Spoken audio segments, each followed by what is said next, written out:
Think about this for a second. America is obsessed with apples.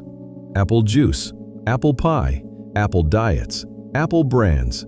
You've been trained since childhood to believe the apple is the symbol of health. But what if I told you there was a Native American fruit so large, so nutritionally dense, that it makes apples look like empty calories in comparison? Not twice, not slightly better, 3 times more nutrition. And yet, you've never seen it in a grocery store. Not once. Not even in the organic section. That's not an accident. This fruit grew wild across America before supermarkets existed. Native tribes relied on it for energy, immunity, and survival. Early settlers wrote about its size, its richness, its almost unnatural ability to keep people full for hours. And then, it disappeared. Not extinct in nature, not wiped out by climate, but erased from modern food systems. Why? Because this fruit doesn't ship well. It doesn't last long on shelves. It doesn't fit the industrial food model built on profit, storage, and speed. So instead of adapting the system to nutrition, the system erased the fruit. And here's the manipulation most people never realize. When something is removed early enough, future generations don't even know it existed. You don't miss what you were never taught to value. Today, apples are marketed as health, but this fruit, this massive, creamy, nutrient-loaded native giant, was quietly pushed into obscurity while processed food took over. In this video, you're going to discover what this fruit actually is, why it's nutritionally superior, and how America's largest native fruit became invisible in plain sight. By the end, you won't look at grocery stores or apples the same way again. Because once you see what was taken away, you can't unsee it. What this fruit really is and why you've never been taught about it. This fruit isn't exotic. It isn't imported. It isn't trendy. It's native. Long before apples were branded as health icons, this fruit grew naturally across eastern and midwestern America, in forests, along rivers, untouched by marketing. It's called pawpaw. And here's the first mental reset you need to make. Pawpaw doesn't behave like modern fruit. It's not crisp. It's not watery. It's dense. When you cut it open, you don't see juice. You see custard. That texture alone tells you something apples never will. This fruit was built to fuel, not just refresh. The size lie. Why big fruit was quietly removed from diets.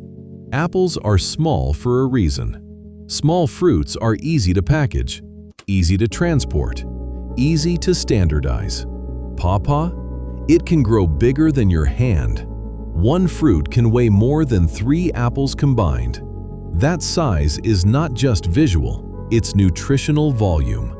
When you eat an apple, you're mostly consuming water, sugar, fiber. When you eat pawpaw, you're consuming calories that last, fats your brain uses, minerals your body doesn't easily store. Big fruit doesn't encourage snacking. It encourages satiety. And a full consumer is a bad consumer. The 3x nutrition reality. This is where apples collapse. Let's dismantle the apple myth carefully. Apples are marketed as healthy because they are cheap, stable, non-threatening. But nutritionally, they're light. Pawpaw contains 3 times more calories per serving, significantly higher vitamin C, magnesium and potassium levels apples can't touch, healthy fats, almost non-existent in apples. Here's the manipulation you were never told. Nutrition isn't about lightness, it's about density. Light foods keep you eating. Dense foods keep you satisfied. That's why pawpaw was valuable to native tribes, early settlers, people who needed endurance, not cravings. Why pawpaw failed the grocery test. This is the part that makes people uncomfortable. Pawpaw doesn't fail because it's bad. It fails because it refuses to obey industrial rules. It bruises easily, ripens fast, doesn't tolerate cold storage, doesn't survive long-distance shipping. Translation: you can't warehouse it for weeks. You can't ship it across continents. You can't stockpile it. Modern grocery stores don't sell nutrition. They sell shelf life. So pawpaw was quietly excluded, not banned, not announced, just ignored. And what isn't sold, eventually isn't remembered. The taste shock. Why your brain isn't ready for it. Here's something no one warned you about. Pawpaw doesn't taste like fruit as you know it. It tastes like banana, mango, vanilla, melon, all at once. That flavor profile is too complex for mass markets. It doesn't trigger instant sugar addiction. It triggers fullness. Your brain doesn't scream more. It says, "I'm good." That's dangerous in a food economy built on repetition. The psychological trick: if it's not sold, it must not be important. Here's the deepest manipulation. People trust stores more than nature. If it's not in the store, it must not be useful. It must not be safe. It must not matter. That belief wasn't taught. It was conditioned. Pawpaw breaks that illusion. It proves something uncomfortable. Some of the most powerful foods never needed permission to exist. They just didn't fit the system. Why this fruit is quietly coming back. Now pay attention. This is the shift. Foragers are rediscovering it. Nutrition researchers are studying it. Local growers are protecting it. Not because it's trendy, but because systems crack when people ask better questions. And once you know pawpaw exists, the apple myth weakens. You start realizing health isn't always marketed, nutrition isn't always pretty, and the best foods aren't always convenient. They're forgotten. Now here's the real question, and I want you to answer it honestly in the comments.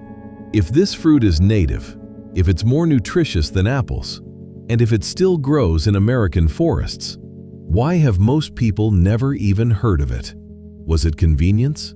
Profit? Or did we slowly trade nutrition for shelf life without noticing? Comment below. Would you eat this fruit if it showed up in your grocery store tomorrow? Yes or no? And why? Now listen, this is my first video. No big channel. No algorithm advantage. Just curiosity and truth. So here's the challenge. If we hit 100 subscribers, I'll make the next video even deeper, exposing another forgotten food the modern system quietly erased. If you learned something today, if this made you think even a little differently, subscribe, share this with one person, and help this channel grow from day one. Thank you, truly, for the love and support. This is just the beginning.